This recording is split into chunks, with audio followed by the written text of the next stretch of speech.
Tema 54. La semana de la creación, un modelo profético. En muchas ocasiones he citado Isaías 46, 9, 10.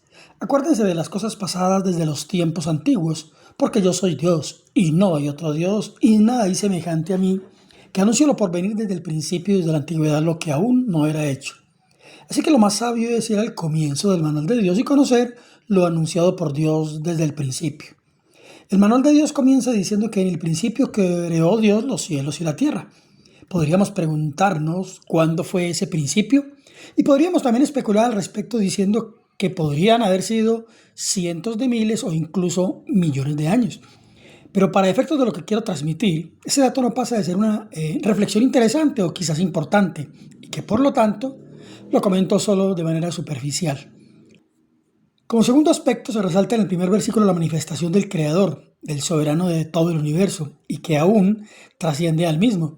El versículo 3 nos muestra el poder creativo de Dios a través de su palabra, y sabemos que esa palabra es el verbo de Dios que se hizo carne, como lo vemos en Juan 1, del 1 al 3. En el principio era el verbo, y el verbo estaba con Dios, y el verbo era Dios. El Salmo 33, 6 dice: por la palabra del Señor fueron hechos los cielos, y todos los ejércitos de ellos por el aliento de su boca. El versículo 9 añade: porque Él dijo y fue hecho, Él mandó y existió. Claramente identificamos al verbo con la persona de Jesucristo, aunque como veremos 4 milenios después, Él se manifestaría al mundo con ese nombre.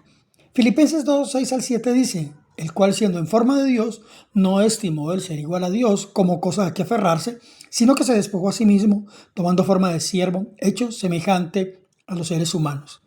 Colosenses 1, 16 al 17 dice: porque en Él fueron creadas todas las cosas, las que hay en los cielos y las que hay en la tierra, visibles e invisibles, sean tronos, sean dominios, sean principados, sean potestades.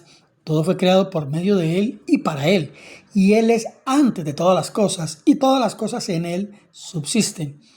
Hay quienes, escuchando ahora la serpiente antigua, pretenden rebajar la imagen del Señor Jesucristo diciendo que Él era solo un profeta más, o que era un buen hombre con un buen testimonio de parte de Dios.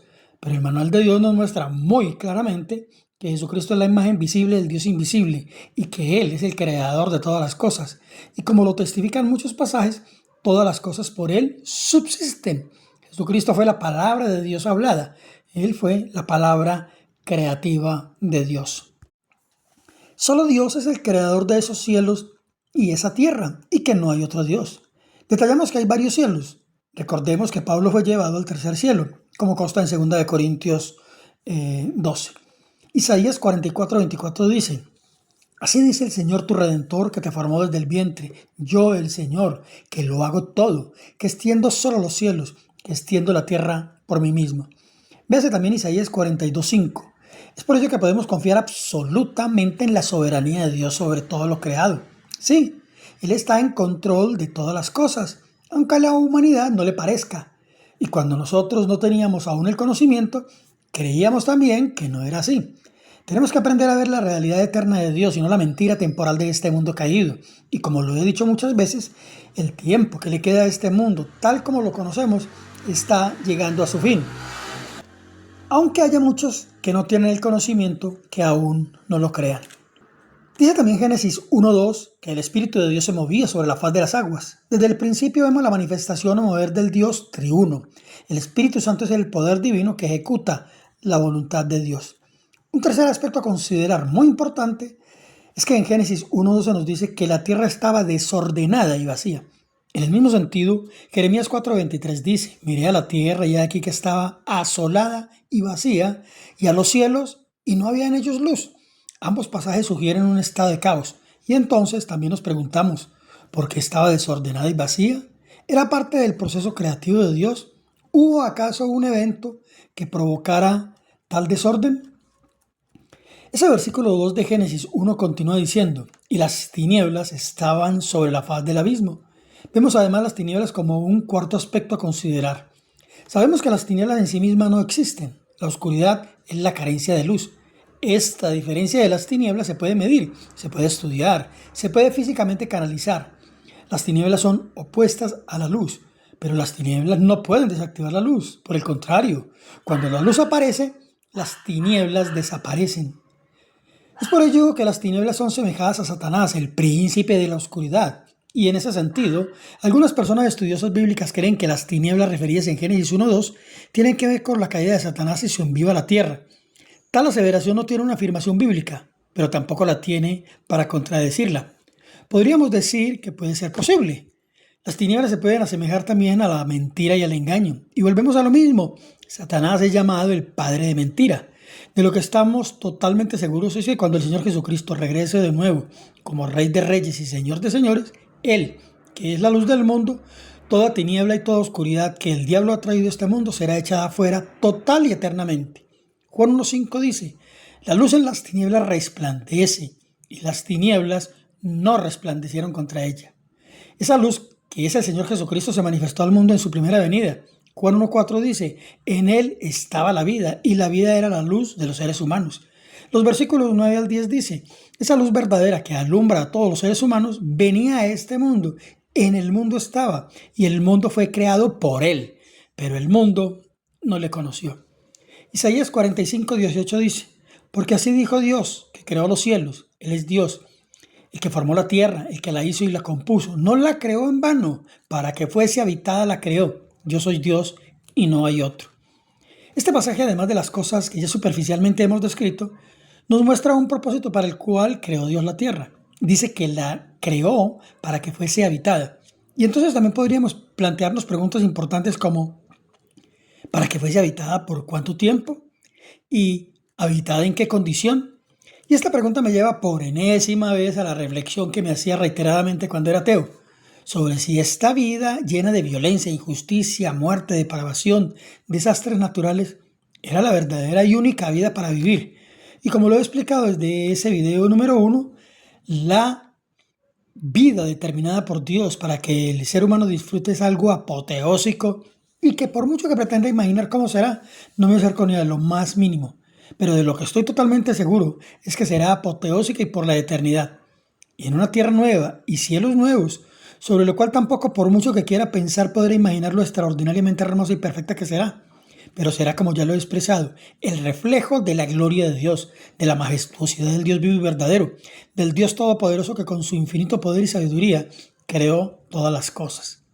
Alguien dirá que esto lo he dicho varias veces, y es verdad, pero creo que esa oscuridad con la que Satanás ha cegado el entendimiento de la humanidad y que aún en muchas personas que han recibido al Señor Jesucristo como Señor y Salvador siguen teniendo como escamas en sus ojos, tal como le sucedía a Saulo de Tarso antes de que recibiese la manifestación de la luz del mundo, que vino a sanar a los ciegos y liberar a los cautivos, los cuales éramos todos los seres humanos. El pueblo cristiano sigue, en muchos casos, alimentándose de las mentiras del diablo, que esparce en todo el mundo a través de ventanas como Hollywood, y usando a tantas sectas que conforman la religión, es decir, sigue comiendo del árbol del conocimiento del bien y del mal.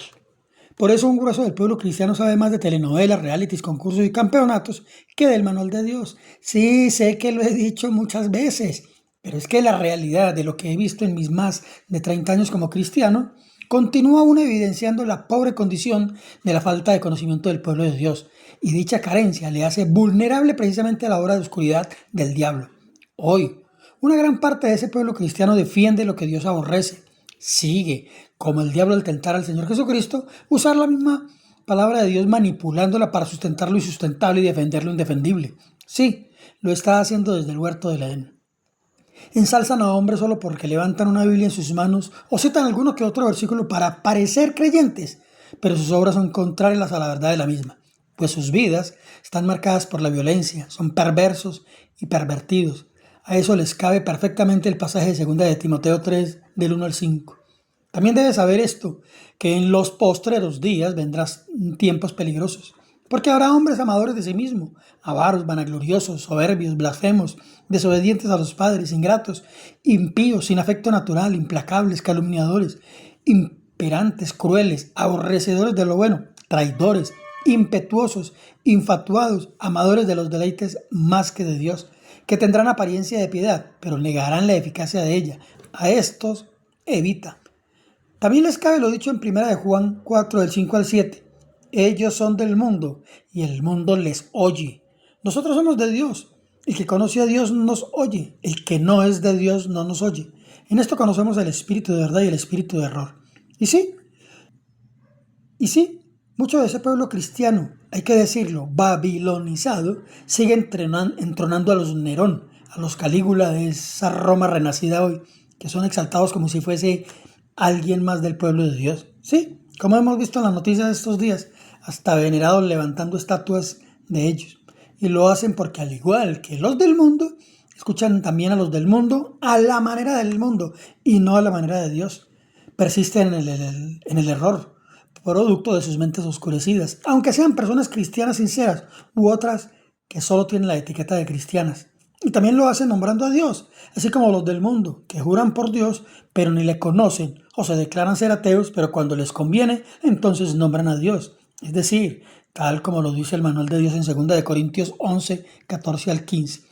Y esto no debe sorprendernos, porque Satanás mismo se disfraza como ángel de luz, así que tampoco debe sorprendernos que sus servidores también se disfracen como defensores de la justicia, pero como sus obras será su fin. ¿A cuál grupo perteneces? Mire lo que dice el Espíritu Santo en Mateo 6:23. Así que si la luz que hay en ti es tinieblas, ¿cuán densas no serán las mismas tinieblas? Es por ello que el enfático llamado del Señor en Revelaciones 18:4 es hoy más trascendental que nunca. Salgan de Babilonia, pueblo mío. Este salir comienza con apartarse del modo de pensar de este mundo en donde a lo bueno se le dice malo y a lo malo bueno. Mucho se podría extraer proféticamente de esa primera semana de la creación, pero hoy, después de esta no tan breve introducción, a resaltar algunos aspectos que considero relevantes, pero eso será en un próximo video. Vivamos la libertad en Cristo y tomemos en serio nuestra responsabilidad como cristianos en contra del pecado y no seamos parte de la oscuridad de este mundo. Que Dios les bendiga.